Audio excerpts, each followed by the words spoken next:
ಬಾಗಲಕೋಟೆಯಲ್ಲಿ ಮೊನ್ನೆ ಶಿವಾಜಿ ಜಯಂತಿ ವೇಳೆ ಮೆರವಣಿಗೆ ವೇಳೆ ಕಲ್ಲು ತೂರಾಟ ಪ್ರಕರಣ ದೊಡ್ಡ ಪ್ರಮಾಣದಲ್ಲಿ ಸದ್ದು ಮಾಡ್ತಾ ಇರುವಂಥದ್ದು. ಈ ಸದ್ಯಕ್ಕೆ ಇವತ್ತು ಶ್ರೀರಾಮುಲು ಅವರು ಹೇಳಿರುವಂಥದ್ದು, ಹಿಂದೂ ಕಾರ್ಯಕರ್ತರನ್ನ ಬಂದಿದ್ರೆ ರಾಜ್ಯಾದ್ಯಂತ ಹೋರಾಟಕ್ಕೆ ನಾವು ಸಜ್ಜು ಮಾಡ್ತೀವಿ, ಅಮಿತ್ ಶಾ ಅವರು ಪತ್ರ ಬರೀತೀವಿ.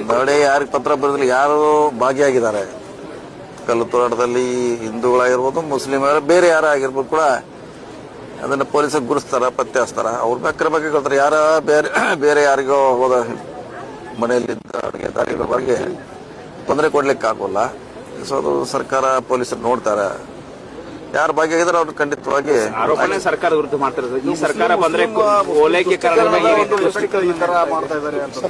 ಅದಕ್ಕೆಲ್ಲ ಹೇಳಲಿಕ್ಕೆ ನಮ್ಮ ಕಡೆ ಯಾವುದೇ ಉತ್ತರ ಇಲ್ಲ. ಎಷ್ಟು ಮಾತ್ರ ಹೇಳಬಲ್ಲಿ, ಯಾರು ತಪ್ಪಿಸ್ತರೋ ಅವ್ರ ನಂಗೆ ಮಾತ್ರ ಕ್ರಮ ಹೇಳಿರುವಂತದ್ದು.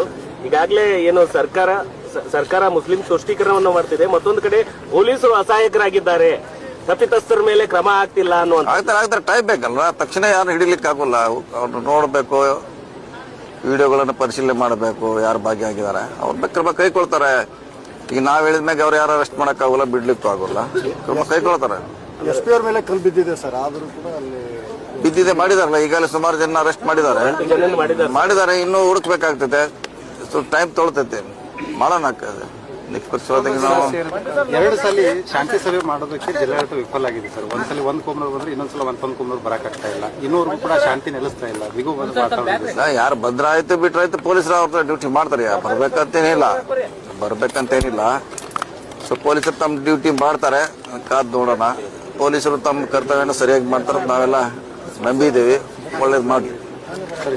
ಫಾರಿನ್ ಟೂರ್ ವಿಚಾರ ಇನ್ನೂ ಕೂಡ ಅದರಲ್ಲಿ ನೀವು ನಿನ್ನೆ ಭೇಟಿಯಾಗಿ ಹೋಗಾರ ಫಾರಿನ್ ಟೂರ್ಗೆ ಅದೇನು ಹೋಗ್ತಾರೆ, ಬರ್ತಾರೆ. ಅದು ನಿರಂತರವಾಗಿರುವಂತ ಒಂದು ವ್ಯವಸ್ಥೆ ಅಂತ ಹೇಳ್ಬೋದು. ಒಂದೊಂದು ಗುಂಪಾಗಿ ಫಾರಿನ್ ಟೂರ್ ಹೋಗ್ತಾರೆ, ಬೇರೆ ಎಲ್ಲೇ ಹೋಗ್ತಾರೆ ಪ್ರವಾಸಕ್ಕೆ. ಸೊ ಅದಕ್ಕೆ ರಾಜಕೀಯನ ಲಿಂಕ್ ಮಾಡ್ಲಿಕ್ಕೆ ಆಗೋದಿಲ್ಲ ಸರ್. ಈಗ ರಾಜ್ಯ ಬಜೆಟ್ ನಂತರ ಕಾಂಗ್ರೆಸ್ನಲ್ಲಿ ಮಹತ್ತರ ಬದಲಾವಣೆಗಳಾಗ್ತಾವ ಅನ್ನೋ ಒಂದು ವಿಚಾರ ಅದೇನು ಗೊತ್ತಿಲ್ಲ. ಅದು ಯಾವ್ದು ಗೊತ್ತಿಲ್ಲ ನಮಗೆ. ಅದ್ರ ಗೊಂದಲ ನಿಲ್ಬೇಕು ಅನ್ನೋದು ಅಷ್ಟೇ ನಮ್ಮ ಆಗ್ರಹ. ಸರಿ, ಬಜೆಟ್ ಇಲಾಖೆಗೆ ಏನಾದ್ರು ಹೆಚ್ಚುವರಿ ಈಗಾಗಲೇ ಹಳೆ ಬಾಕಿ ಬಹಳಷ್ಟು ಇರುವಂತದ್ದು ಕೇಳಿದ್ವಿ, ಹೆಚ್ಚಿಗೆ ಕೇಳಿದ್ವಿ ಕೂಡ ತಮ್ಮ ಮುಖ್ಯಮಂತ್ರಿಗಳಿಗೆ. ನೋಡೋಣ, ಕಾದ್ ನೋಡೋಣ.